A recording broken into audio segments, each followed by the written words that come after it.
इस टेक्नोलॉजी की दुनिया में जहां हर तरफ से इंफॉर्मेशन यानी मालूमात आ रही हो और हर चीज़ हमें घर बैठे ही मोबाइल, टैबलेट या फिर लैपटॉप की मदद से ऑनलाइन ऑर्डर देने पर घर बैठे ही मिल जाए, तो ज़िंदगी में आसानी तो आई है, मगर जंग करने के और इलाके फतह करने के तरीके भी बदल चुके हैं।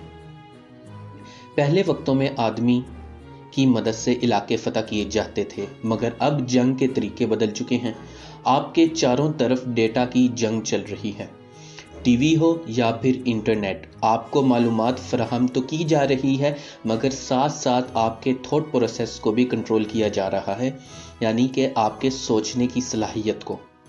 मतलब कि आपको सोचने के लिए नज़रिए कोई और दे रहा है। आज से कुछ दहाइयाँ पहले हमारा कल्चर यानी तहजीब व तमद्दन कुछ और था, या फिर आप कह लें कि मशरकी था, मगर अब वो शहरों में तब्दील हो चुका है और देहातों में भी आहिस्ता आहिस्ता तब्दीली आ रही है। ये तब्दीली जो कि तहजीब की तब्दीली है, इसके कसूरवार सिर्फ और सिर्फ तब्दीली लाने वाले नहीं, बल्कि उसको मान लेने वाले, एक्सेप्ट कर लेने वाले भी हैं। जिसके पास ताकत होगी, ख्वाह वो ताकत पैसे की हो या फिर साइंस और टेक्नोलॉजी की हो, तो तहजीब भी उसी ताकतवर की होगी। हम लोग अमेरिका को और यूरोप को गालियां देते हैं और फिर मौका मिलने पर, वहाँ का वीज़ा मिलने पर शुक्राने के नफल अदा करते हैं और कहते हैं कि अब तरक्की हो गई, यानी ये तो मुनाफकत हुई। हम अपने मुल्क को ठीक करने की बजाय यहाँ के निज़ाम यानी सिस्टम को गाली देते हैं और फिर उसी सिस्टम की 2 नंबरी से हमको फ़ायदा मिले तो उसको एक्सेप्ट कर लेते हैं और खा पी कर निज़ाम को गाली देकर सो जाते हैं। इन्हीं रवैयों की वजह से हमारी तहजीब व तमद्दन यानी कि सिविलाइजेशन अब मिट रही है। हम अंग्रेज़ को गाली देते हैं और अपने बच्चों के लिए इंग्लिश मीडियम स्कूल चाहते हैं। हम मगरिब को गाली देने के बाद हर अच्छी तकरीब और शादी ब्याह पर 2 पीस या 3 पीस पैंट कोट पहनकर बड़ी खुशी से सोशल मीडिया पर तस्वीरें लगाते हैं। ये तो हैं हमारे डबल स्टैंडर्ड यानी कि दोगलापन। और अब वापस आते हैं 5th जनरेशन ऑफ वार की तरफ।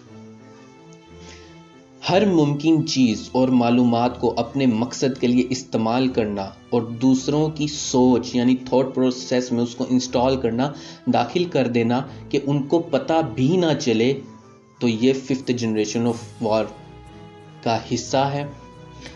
यानी कि आपको पता भी नहीं चल रहा और आपको कंट्रोल किया जा रहा है।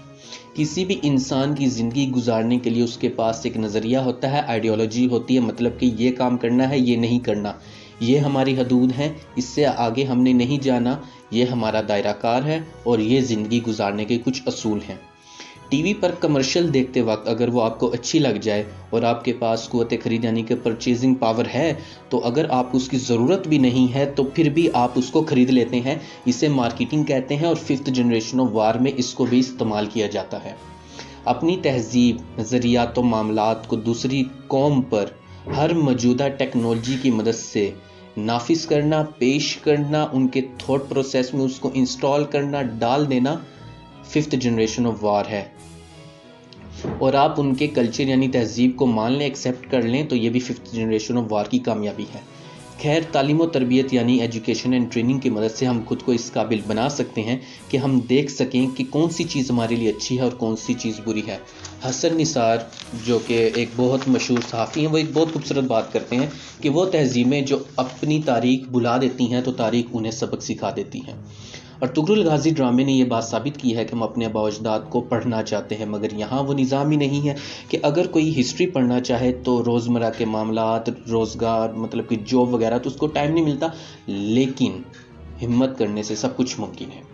अगर आप इन बातों को अच्छे तरीके से समझना चाहते हैं तो YouTube पर दबिस्तान इकबाल नाम से चैनल पर 5th जनरेशन ऑफ वार पर प्रोफेसर साहब का 50 मिनट का बहुत तफसीली लेक्चर है, आप वो भी सुन सकते हैं। तो दुनिया को वही कंट्रोल करेगा जो कि ताकतवर होगा और कल्चर भी उसी का ही होगा। इस्लामिक कल्चर उस वक्त पूरी दुनिया में फैला था जब वो ताकतवर था, तो अब सिर्फ और सिर्फ वही कल्चर फैलेगा जिसके पास साइंस होगी, टेक्नोलॉजी होगी, एजुकेशन होगी, ट्रेनिंग होगी। तो अगर हमें अपनी कल्चर को बचाना है तो हमें 5th जनरेशन ऑफ वार को समझना होगा। वीडियो देखने के लिए आप सब लोगों का बहुत बहुत शुक्रिया।